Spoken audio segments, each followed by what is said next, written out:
Ethan slumped in his desk in Algebra 2, his brain fried from the test he'd just bombed. He could feel the weight of every wrong answer, but right now he didn't care. The classroom felt like a pressure cooker, stale air, the faint buzz of fluorescent lights, and the teacher's droning voice going over quadratic equations. Dust motes floated in the slanted sunlight streaming through the blinds, giving the room a hazy, dreamlike quality. Ethan checked the clock above the whiteboard. 10 minutes till the bell. He raised his hand, mumbling about needing the bathroom, and grabbed the hall pass, a chipped wooden block with room 204 scrawled in Sharpie. The hallway was dead quiet as he stepped out, a stark contrast to the usual chaos of Northview High. No slamming lockers, no kids sneaking Snapchats in the corners. Just the faint hum of the AC and the echo of his Converse on the linoleum. Ethan headed for the first-floor bathroom, but a handwritten sign taped to the door stopped him. "Out of order, use second floor." Groaning, he trudged up the stairwell, the concrete steps cold under his shoes. Halfway up, a blaring alarm ripped through the silence. Not the usual bell, but a shrill, panicked wail that made his heart lurch. The intercom crackled, and Principal Harper's voice, tight with fear, filled the air. "Attention, all students and staff, we are now in lockdown. This is not a drill. Follow all safety protocols immediately." Ethan froze on the stairs, his pulse hammering. Sirens wailed in the distance, closing in fast, their screeches like the howls of something hungry. He bolted to the second-floor hallway, but it was already a ghost town. Classroom doors were shutting, locks clicking, blinds snapping down. The place felt like it was bracing for an invasion. He was out in the open, a sitting duck. The bathroom was a no-go. Those doors hadn't locked since some seniors pulled a prank last year, taping a freshman to a toilet. If someone was in the school, Ethan would be trapped in there, helpless. He sprinted down the hall, his breath coming in sharp gasps, eyes scanning for anywhere to hide. The classrooms were fortresses now, lights off, doors barred. Lockdown rules were brutal. No one opens the door, no exceptions.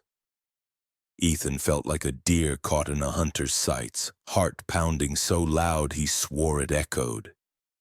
Then he saw it, a lifeline. The janitor's closet at the hall's end, door cracked open, a faint glow leaking out.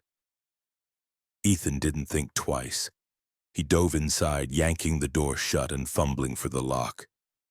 The click of the bolt felt like a small victory. Darkness swallowed him, the only light a thin sliver creeping under the door. The air reeked of bleach and mildew, stinging his throat.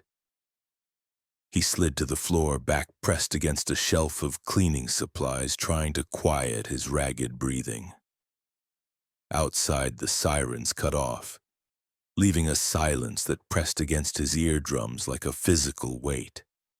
It wasn't comforting. It was the kind of quiet that hid something awful. Minutes dragged like hours. Ethan hugged his knees, his mind racing with stories he'd seen on Reddit or TikTok. Creepy threads about schools going into lockdown because of lunatics hiding in the vents or worse. He tried to convince himself this was just some wannabe tough guy with a knife, but the principal's voice had sounded too scared for that. Something was wrong, really wrong. Then came the footsteps, heavy, synchronized like a SWAT team moving in. Ethan's breath hitched. He pressed his ear to the door, catching the static of radios and clipped voices. One stood out deep and commanding, laced with an edge of desperation. "Everyone in position?" Another voice, tense but obedient. "Yes, sir." "Team C's got the east wing, Team B's on the back exits. He's not getting out. The leader's voice dropped, almost a growl. "Don't forget, he can look like anyone. We can't let him slip through. I brought this thing here and I'm ending it." Ethan's stomach twisted. Look like anyone? The word sank into him like ice water. This wasn't a school shooter or a random creep. This was something else, something that didn't belong in the world he knew. He curled tighter against the shelf, the plastic bottles rattling faintly. His hands shook, but he forced himself to stay still, praying the darkness would keep him hidden. The footsteps spread out, their rhythm fading, but the air grew heavier, like the school was holding its breath for what came next. Ethan's mind churned. Cops would be loud, right? Barking orders, clearing rooms. These guys were too calm, too precise, like they'd hunted something like this before. He squeezed his eyes shut, trying to block out the fear clawing at his chest. Then it hit. A scream that wasn't human. It was a jagged, unholy sound, like a dying animal mixed with metal scraping bone, laced with something ancient and wrong. It tore through Ethan's skull, making his teeth ache. He clamped his hands over his ears, biting his lip to keep from crying out. The scream wasn't just sound, it was a presence, slithering into his bones, whispering of things that shouldn't exist.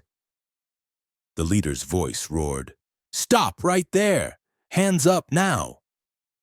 The sharp clack of guns being cocked filled the hall. Ethan's heart thudded as he leaned closer to the door, desperate to hear. The leader again, his voice cracking with fury. "Get on the ground. Don't you dare pull that crap. I know what you are. You're not in the facility anymore." Facility? The word hit Ethan like a punch. It sounded like something out of a sci-fi horror flick. Secret labs, government cover-ups. His imagination spiraled, but before he could process it, the scream erupted again, closer, followed by a sickening rip, like fabric and flesh being torn apart. Gunshots exploded, rapid and deafening, mixed with human screams, raw, gut-wrenching cries of pain. Shadows flickered under the door, chaotic as bodies hit the floor. Ethan smelled it before he saw it, the coppery tang of blood seeping through the crack. A bullet slammed through the door, punching a jagged hole just above his head. Ethan stifled a yelp, his hands flying to his mouth.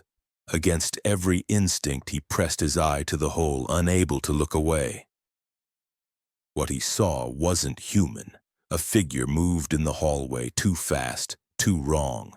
Its limbs were stretched, grotesque, like it had been molded from nightmares. It grabbed a man in tactical gear and hurled him against the wall with a wet crunch. Blood sprayed, coating the lockers, the floor, everything. The creature's scream rang out again, a sound of pure malice, like it was savoring the chaos. Ethan jerked back, sliding down the wall, his breath hitching.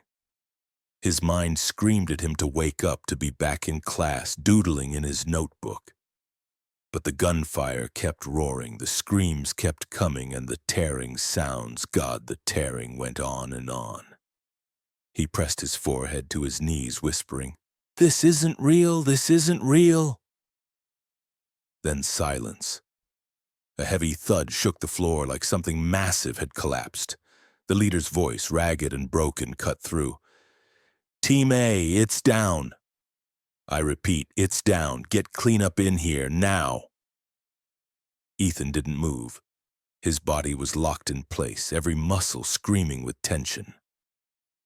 Footsteps returned, methodical, accompanied by the hiss of spray bottles and the scrub of brushes. Low murmurs drifted through the door, words like containment and breach that made his skin crawl. He wanted to look again, to see if it was really over, but the image of that thing was burned into his mind. He stayed there, curled in the dark, waiting for a sign it was safe.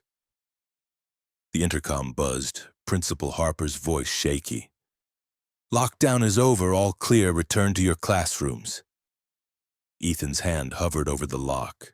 Was it really over? Or was that thing still out there wearing someone else's skin?